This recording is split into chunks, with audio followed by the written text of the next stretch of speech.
The views expressed on the Nova Society are those of the panelists and guests and do not necessarily reflect the views or opinions of the Phoenix Research Institute or any institution which any panel member is associated. Welcome back to the Nova Society. I'm your host, Dr. Brooklyn Ann Weldon, and I'm here with my panel, Dr. Scott Gershwer and Dr. Mark Bound. Today we will be answering, Today we will be answering listener emails, and we have a question from Scott. Not our Dr. Scott Gershwer, but a question from Scott, who lives in Portland, Oregon. Scott asks, Trump's all-out tariff war with the rest of the world, it seems to be bringing together unlikely bedfellows. Yes, it was recently announced that the EU and Indonesia have agreed to a free trade agreement. Is this a model for the next chapter in global economics and cooperation? Oh, good question, Scott. And what do you say? Mark, Scott? Mark? Scott? Scott? Go ahead, Scott. What do you think? Well, I mean, look, how do I say this again? Mark's going to disagree with this. These are not. Is that tariffs. A prediction? Was that a prediction? Okay. Yeah, but it's an easy one. Okay. Because look, a tariff is like 1% to 2%. There are very rarely tariffs that are as crazy high as these tariffs that Trump keeps putting on people.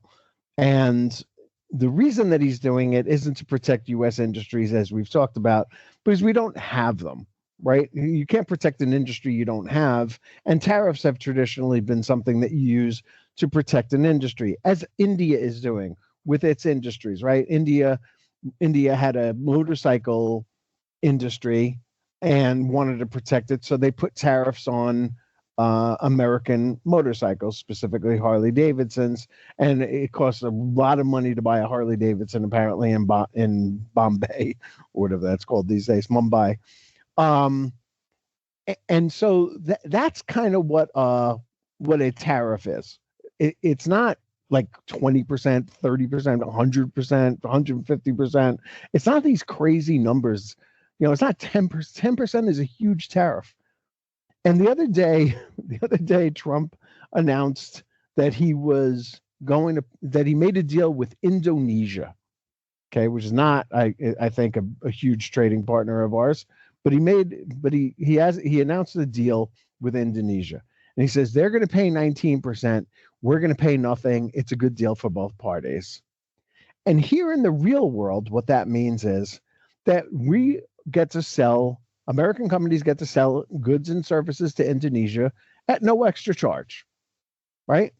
But we, the American consumer, are going to have to pay 19% for anything that we buy that comes from Indonesia.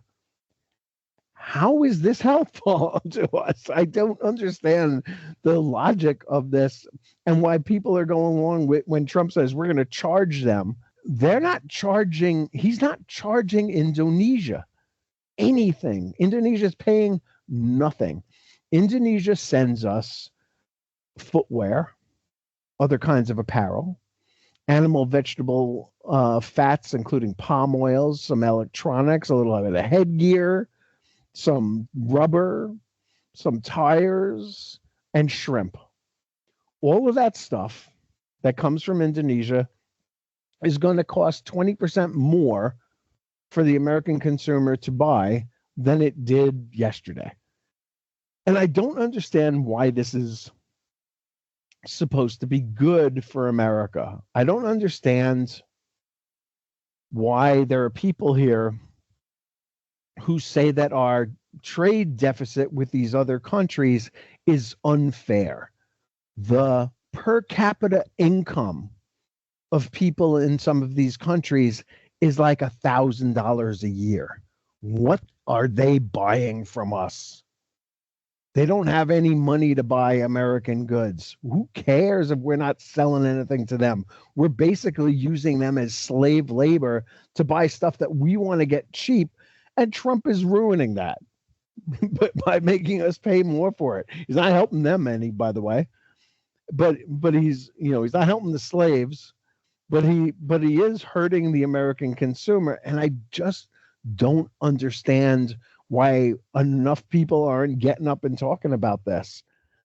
Yes, are there deals that he should make that are better deals than the ones we have with countries like India? For sure. China, absolutely. China, China cheats, China manipulates its currency, etc. There are things that you need to do to China, but nobody put a gun to American CEOs' heads and said you need to go to China to get these things done. And nobody should have expected that a country that doesn't believe in private property is going to respect your intellectual property. They don't respect property. It's all owned by the people, the government, or the people of China. And so your claims that China is cheating, when China looks at you and goes, man, we don't have private property here. This is a communist country, and your intellectual property means nothing to us. Of course we're going to steal it. Then stop doing business with them. Bring your business elsewhere. This is not hard. This is not really that hard a thing to do. As far as other countries are concerned, yes, the EU will make deals with China on their own. There will be bilateral trade organization deals made between one country and another that may not have existed before. Everybody is roiled up about trade now, and it's become a big thing.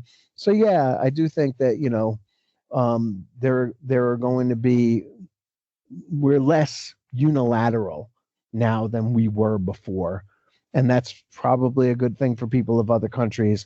I don't see how it helps us here in the United States at all. No, and no, it doesn't help us at all here at home. And yes, in response to the question, yeah, I do think this is something we're going to be seeing more and more of. This is the post-American way. Since World War II, since the end of World War II, we have been the focal point of the world, and now we're not. How does that feel? Now, in some of these instances, we're on the outside looking in. That's because of the policies we have. That is because we've shown that we are not reliable, that we have shown that we cannot be trusted, that we have a leader that makes these promises and has this idea of tariffs that is so Scott would say 1960s, I would say 1980s. So no, Scott's prediction of I would say 1860s. Well, it could very well be. Well, actually, what was it? McKinley. 1890s. Yeah, McKinley loved taxes or tariffs. He loved them. But that was a different time. We're talking about the United States entering really heavily into the Industrial Revolution. And let's remember, we were agrarian for quite some time. The South was always agrarian. The North had industry. But I mean, the 1890s, the end of the 19th century, that's where, McKinley, when he got into office, said, no, tariffs is the way. And he was doing it for what many would argue was for the right reason. He was protecting new industry in the United States. That's what he was trying to do. And okay, that's perfectly fine. But Trump's attitude toward it has no logic to it whatsoever. So yeah, I think that we've been exposed. We've been exposed as a nation that is not a very serious nation. We are not all that Star-Spangled Banner great, as we have always said we were, and as many other nations thought we were. Yes, we can rise to challenges, such as we did in World War II. Yes, we can do that, but we haven't done that since. Other than if you want to consider the space race, we have not done that since, and we have our power. It's sort of like when Russia attacked Ukraine. One of the first things we said when Russia attacked Ukraine, and Russia wasn't doing so well. Russia is a paper tiger. They're not the great bear that they say they are. They were exposed for their lacking in certain areas, especially in the military. We're being exposed for our lacking in judgment, our ability to lack in judgment, to put somebody into office that is absolutely clueless. We've been exposed, and the rest of the world just doesn't want to deal with it. They simply do not want to deal with it. Business always likes stability. International relations always like stability. All the United States brings today is instability. And that's a problem. Yes, we still have great might. Yes, we still have our economy is good and should be the model for the world. But that only takes you so far, because these other nations have to think about their economies. And when you've got a president of the United States sending out letters to leaders, saying, well, either you do this or I do. You know what? These are world leaders. I know we as Americans always put the president of the United States as the pinnacle of the world leader. We always call him the most powerful man in the world. Well, I got news for you. Right now, the president of the United States, maybe militarily, is the most powerful man in the world. But in every other sense, these other leaders are saying he's nothing. We don't have to deal with him. We don't need the United States like we thought we did. And yes, to answer the question, I think this is a new trend. I think it's a trend that you're going to see. I think you're going to see the Canadians. I think you're going to see the Mexico. I think you're going to see the EU. I think you're going to see a whole bunch of these other countries that were considered allies begin to join together, because there's already that foundation there. They're already allies through NATO or some other organization, the World Trade Organization. There's already alliances there. Will we still trade with China? Sure we will, because China isn't an ally. Now, again, I always say we should never treat China as an enemy. We should treat them as a business partner. We know how they conduct business. They know how we conduct business. Treat them as a business partner. So China, yeah, sure.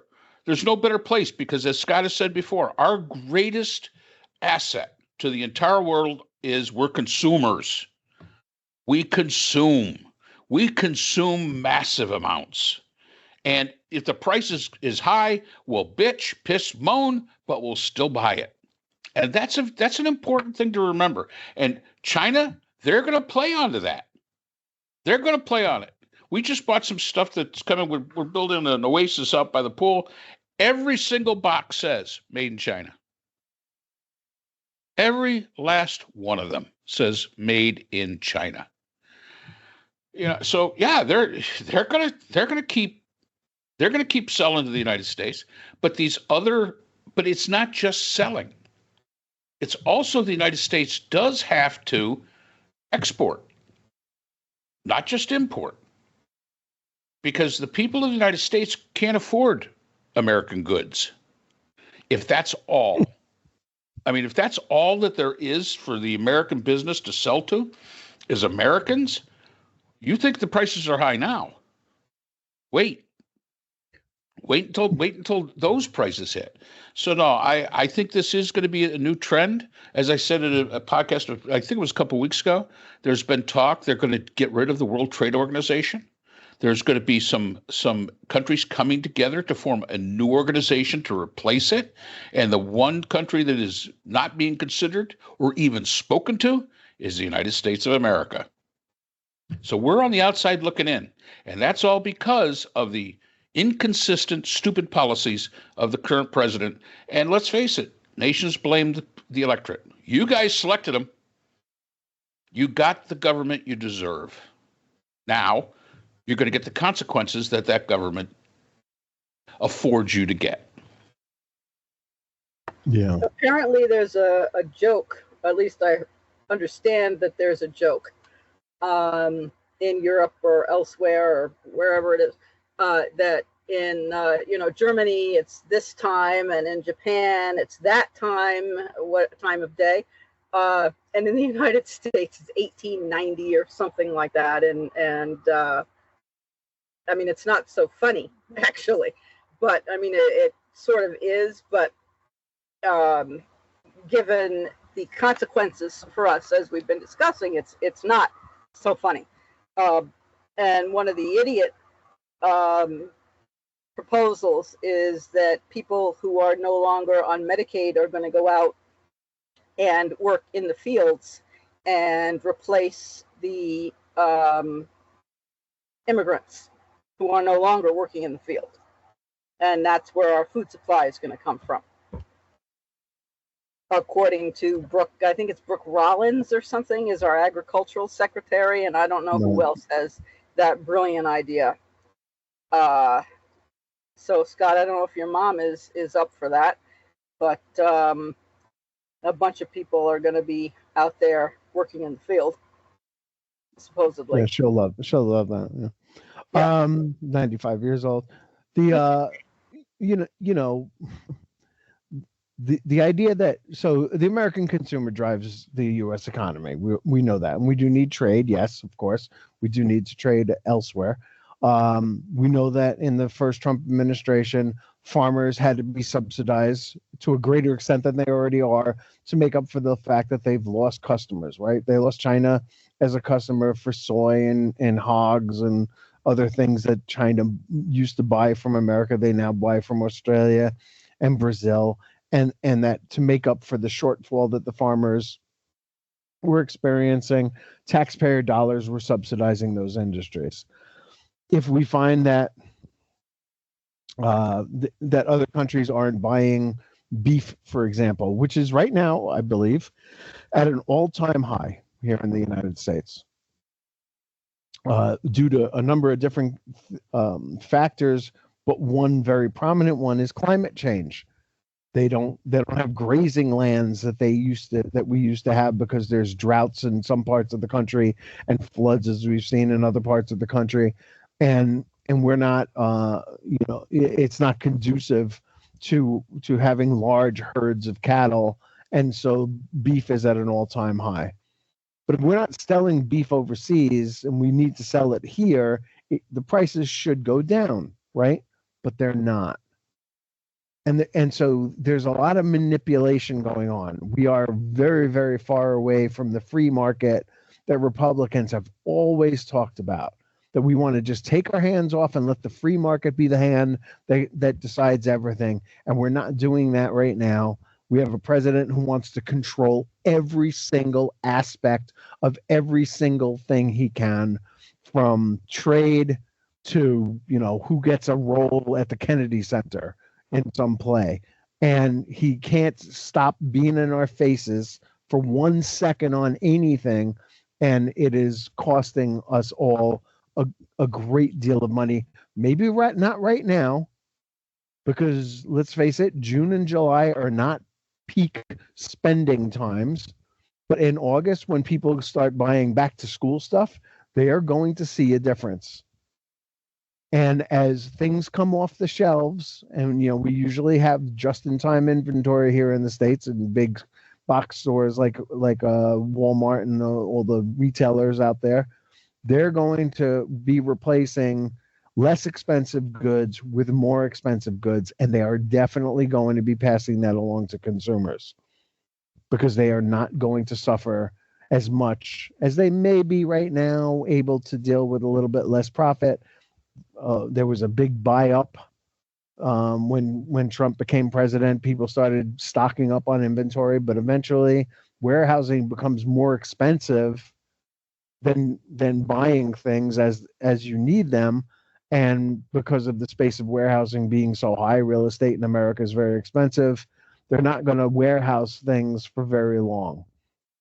And so you're going to see prices rise beginning in August, probably, certainly September. When you start getting up towards Christmas shopping season, you're going to see goods that are extremely expensive compared to the way they were a year ago. We're already seeing inflation tick up a little bit, but it's gonna be a hockey stick right up, starting at some point. I'm not exactly sure when it will be, but you're going to feel it out there, people, and it's going to be a bummer.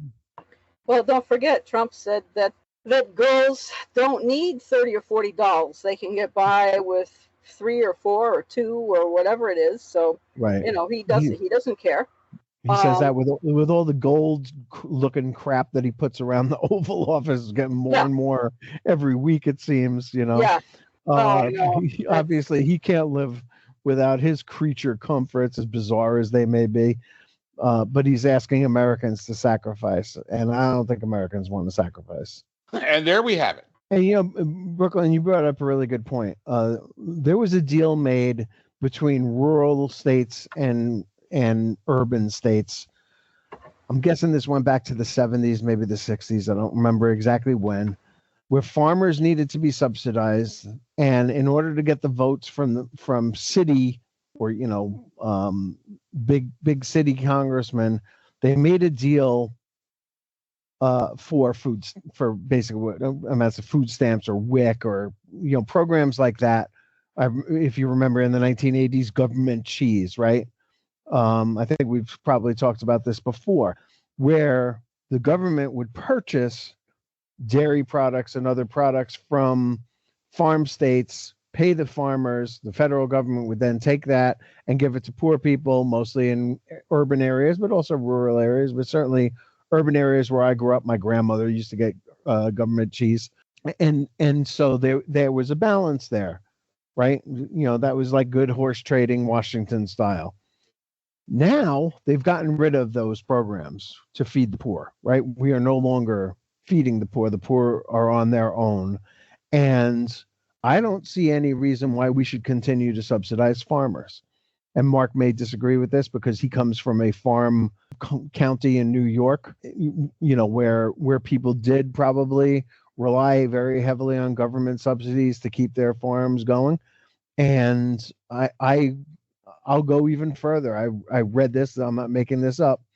I think it might have been David Frum in the Atlantic who said, Democrats can now write off red states. We're not winning them anyway. Democrats cannot, like Joe Biden was the best friend rural states ever had. Trump is the worst enemy rural states have ever had, yet they continue to vote for Trump and they continue to vote against Biden. And I'm sure that if I said Biden's and Trump's, it would continue on into the future. They're going to continue to favor Republicans who ply them with social issues and say, the Democrats, they want your sons to be daughters and your daughters to be sons, and not fiscal issues that they really should probably care about because it's something that the government has something to say about. And why don't we just write off rural America? Because frankly, I myself am so sick of rural America. I am sick of the Kansases and the Nebraskas and the Texas and all these rural states and the people who vote in them who can't get out of their own way. And we should just give up on them and concentrate on building our base in urban areas and in suburban areas and not giving a hoot anymore. And just, what? The federal government right now is going to choke off rural areas. They're going to drive 2.5 hours to get to a hospital. They say they provided enough funding to keep hospitals and doctors' offices and clinics and stuff like that alive, but they're lying to their people. And these poor rural areas are going to get poorer and more rural and emptier. And I think that's a good thing. We should roll with that. We should make it happen more, not less. Yeah, well, I know what you're saying. I mean, the states that pay in more, like California, New York, and other states that pay in more to the federal government than they get out, whereas states like Ohio that pay in less and get back more, and Kentucky and other West states, Virginia, Louisiana, Alabama, they survive on money that the rest of us send in to the federal government. So in my view, I had said this, I don't remember when Trump was first threatening California, that California should just stop paying its money to the federal government. And I think that New York and the rest of the blue states should also do that too. And how long things will last, how long red states would last if they don't get any money from the federal government and the federal government doesn't get any money from blue states, I have no idea. But I mean, the whole country will collapse, I suppose. You know what? It'd be worth it to just not have to subsidize these damn farmers anymore. I'm so sick of it. That's all I have to say. Okay. So thank you very much to Scott in Oregon for your question, and thank you to all our listeners. Appreciate your support, and if you're a subscriber already, great. If not, then do please subscribe on whatever platform you prefer. Subscribing is free. We will see you again next time on the Nova Society. The Nova Society is a production of Nova Society Media, a division of the Phoenix Research Institute. We'd like to thank our production partners, Buzzsprout, who hosts the Nova Society, Audacity, our editing partners, Apple iTunes, the largest source of podcasts and music on the internet, Spotify, the most popular platform for the Nova Society, and iHeartRadio, your source for all things music and podcasting. The Nova Society is available on all of these and other quality platforms listed in our description. We'd also like to thank all of our listeners. Without your support, the Nova Society would not be possible. If you have a question or comment, we can be reached at nova.society.podcast@gmail.com. So, for Dr. Brooklyn Ann Weldon, Dr. Scott Gershwer, and all of our production partners here at the Nova Society, I'm Dr. Mark Bound. Remember, the true power in society is knowledge. Thanks for listening, and we will see you again next time. We'd like to thank our sponsor for this episode, the Phoenix Research Group, an independent research consortium offering social-political issue solutions to NGOs and international government agencies through multidisciplinary, nonpartisan, and unbiased research. The Phoenix Research Group is a division of the Phoenix Research Institute, the producer of the Nova Society podcast.